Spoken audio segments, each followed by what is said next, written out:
What if the country that owns the water loses the sea? That sounds impossible. Iran sits on the northern shore of Hormuz. It built the mines, it placed the missiles, it stored the fast boats. When the war opened in early 2026, the Revolutionary Guard declared the strait closed to Allied shipping and told the world no hull would pass. Merchant traffic fell by almost 90% inside a week.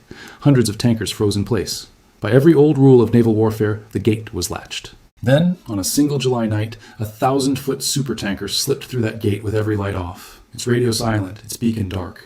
And the entire Iranian coast never saw it pass. That sounds like a riddle, and every answer ahead is one. How a shoreline full of weapons can lose to a ship that simply goes dark is the most important naval shift of this decade. And we pull these threads apart every single week here. If stories like this light your brain up, do me a small favor before we go further. Hit the like button down below, tap subscribe if you have not yet, and share this with a friend who still thinks naval power is only about the biggest gun on the water. It takes 10 seconds, and it is the single biggest reason a channel like this keeps pulling at the bigger ones. For as long as humans have fought over narrow water, the rule has been brutally simple. If you can see a ship, you can stop it. Put your eyes on the cliffs. Put your guns on the high ground. Put mines below the surface. Anything that drifts into your view belongs to you. Sight came first. Shooting came second. That was the contract, and it held for centuries. Because geography did most of the enemy's work, the Strait of Hormuz was built to break that contract. At its tightest pinch, the strait is only about 21 nautical miles across. But the band a supertanker is actually allowed to use is closer to 2 nautical miles wide, which means a 1,000-foot ship has to crawl through a slot the width of a highway lane, on a course every chart already shows, with the Iranian coast so close that the mountains fill the bridge window like a wall, and Iran has spent decades turning that wall into a killing floor, radar on the peaks. Anti-ship missiles angled down at the lane, fast attack boats tucked inside the coves, mines seated across the seabed like a trap door.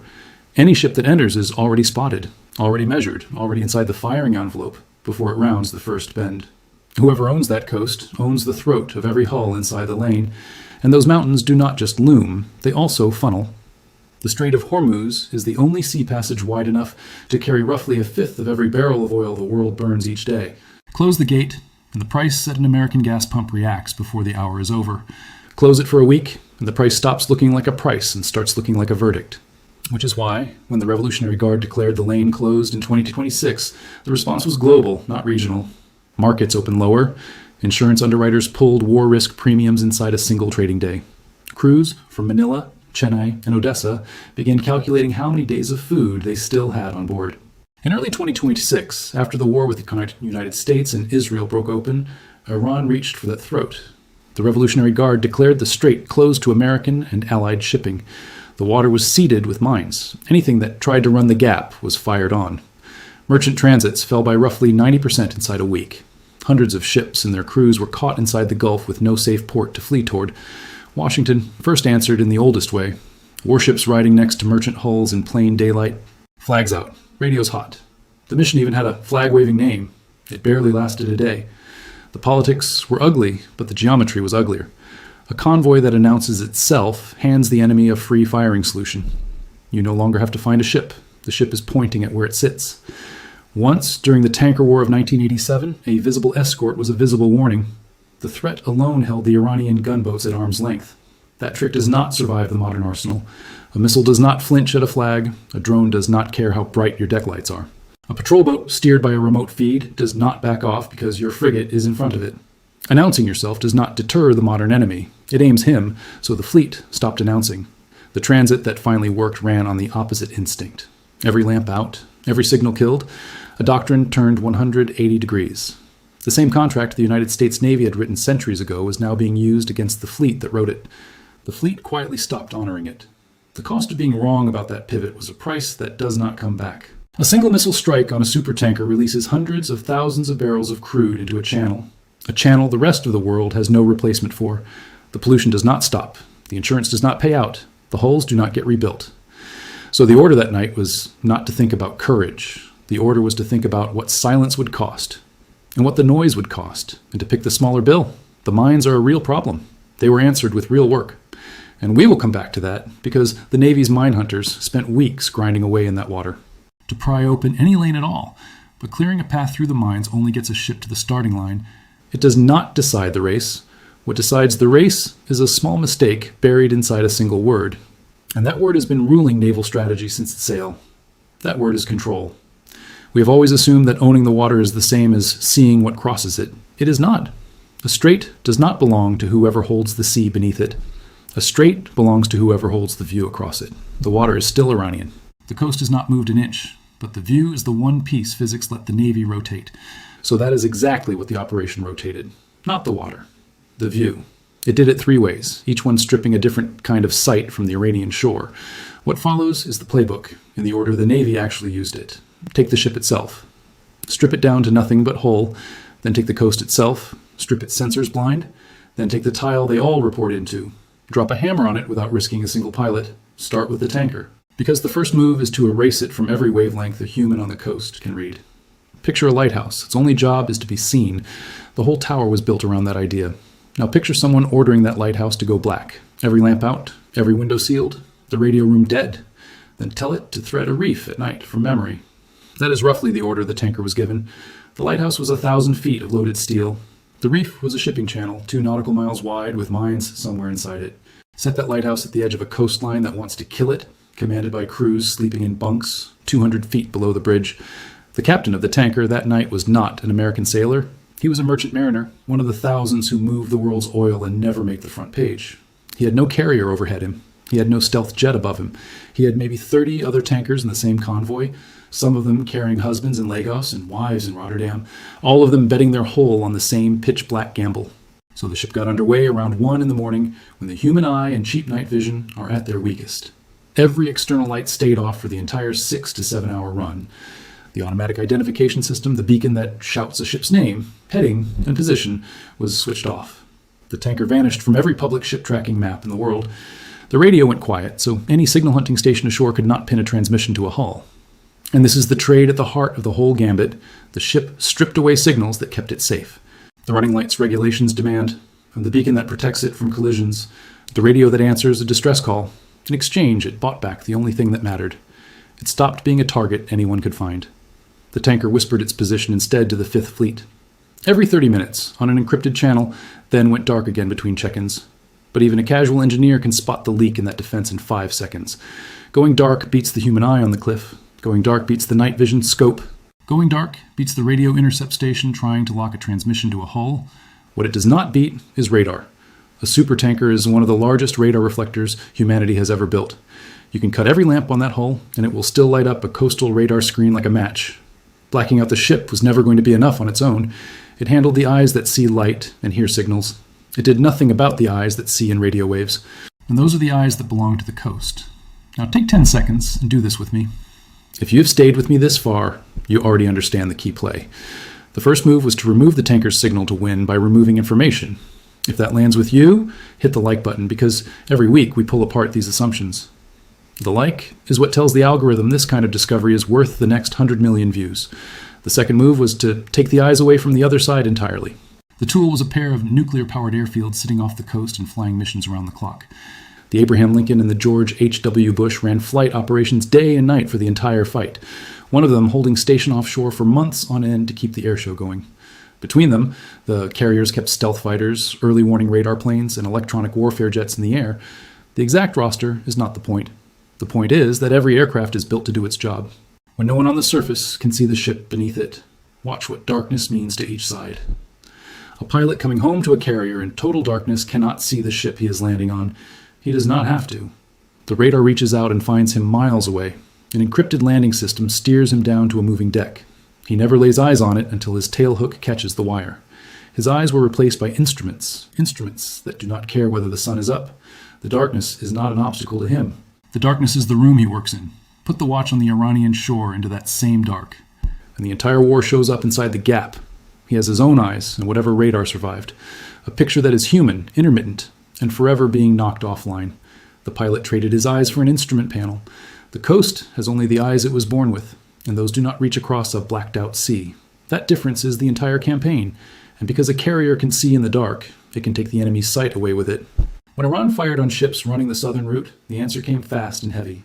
Dozens of targets struck across the Iranian coast in a single rolling day.